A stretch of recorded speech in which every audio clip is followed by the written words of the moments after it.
এবার উত্তরবঙ্গে সড়কের ঈদ যাত্রা নিরাপদ করতে রাস্তা সংস্কার সহ নানা পদক্ষেপ নেওয়া হয়েছে, কিন্তু যাত্রী এবং চালকরা জানান এখনো কোনো কোনো এলাকায় সড়কের কাজ শেষ হয়নি। পাশাপাশি রয়েছে ইজি বাইক ও থ্রি হুইলারের চাপ, যে কারণে যানজট এবং ঝুঁকি রয়েই গেছে। তবে হাইওয়ে পুলিশ জানিয়েছে অতিরিক্ত লোকবল নিয়োগ করে তারা সড়ক নিরাপদ করার চেষ্টা করছে। সহকর্মীদের তথ্য, ছবিতে প্রতিবেদন। সিরাজগঞ্জের যমুনা সেতু ও সেতুর পশ্চিম পাড়ের 22 কিলোমিটার সংযোগ মহাসড়ক 4 লেনে উন্নীত হয়েছে। পাশাপাশি ঢাকা বগুড়া মহাসড়ক 4 লেনের কাজ শেষ। চালু হয়েছে বগুড়া রংপুরগামী ফ্লাইওভার লেন। তাই এবার ঈদ যাত্রায় স্বস্তির আশা করছেন যাত্রী ও চালকরা। পাশাপাশি তারা বলছেন মহাসড়কে আতঙ্কের কারণ হতে পারে ব্যাটারি চালিত অটোরিকশা ও থ্রি হুইলার। ফোটানোর ঝামেলা ছাড়াই নিরাপদ পানির জন্য ঘরে আনুন পিওরিট। কল করুন 16627। আজকে যদি এই লেন বন্ধ থাকতো, আমাকে ওই সাইডে মিনিমাম আধা ঘন্টা 1 ঘন্টা জ্যামে আমাদের সময় যেত। আলাদা আলাদা লেন, আলাদা আলাদা আমরা চলে যাই। মানে মাশাআল্লাহ খুব আমাদের জন্য ভালো হয়েছে। যেহেতু খুলে দিয়েছে, তো এখন আগের তুলনায় রাশটা এখন একটু কম মনে হচ্ছে। ইন্টারচেঞ্জ হওয়ার জন্য তো আমাদের আসলে অত্যন্ত সহজ হয়েছে যাত্রাপথ।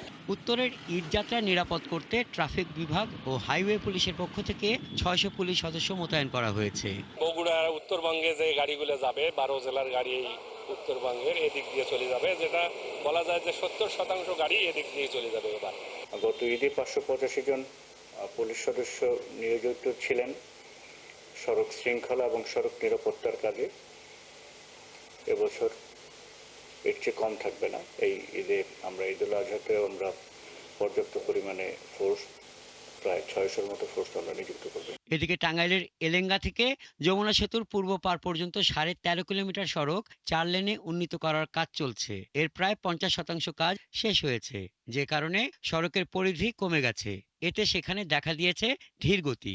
টাঙ্গাইলে আপনার এলেঙ্গায় জাম হয়, আপনার সিঙ্গেল রাস্তা, এ কারণে আবার সিএনজি আছে, অটো আছে, ঠিক আছে, এই কারণে জাম। প্রতিদিন জাম হয়, এখনই জাম হয়, তাহলে ঈদের ভিতর কি পরিমাণ জাম হবে।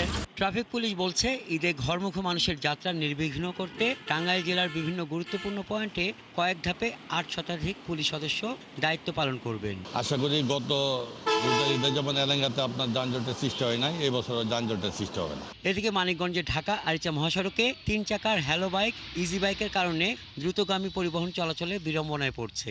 রাস্তায় 3 চাকার রিস্কার জন্য আমাদের চলাচল করতে খুব কষ্ট হয়। অনেক ক্ষেত্রে ওই হাটের কারণে গরুর গাড়িগুলোর পার্কিং হয়, ওই কারণে অনেক সময় জ্যাম থাকে। মহাসড়কে আমরা প্রয়োজনীয় সংস্কার কার্যক্রম ইতিমধ্যে সমাপ্ত করেছি। ঈদে যান চলাচলের জন্য মহাসড়কের কন্ডিশন এখন ভালো রয়েছে। আশা করি সামনের ঈদের জন্য ঘরমুখো মানুষের কোনো বিড়ম্বনা হবে না। যানজট নিরসনের পাশাপাশি নিরাপত্তা নিশ্চিত করতে সেখানেও থাকছে পুলিশের নজরদারি। হাসান আহমেদ, 71।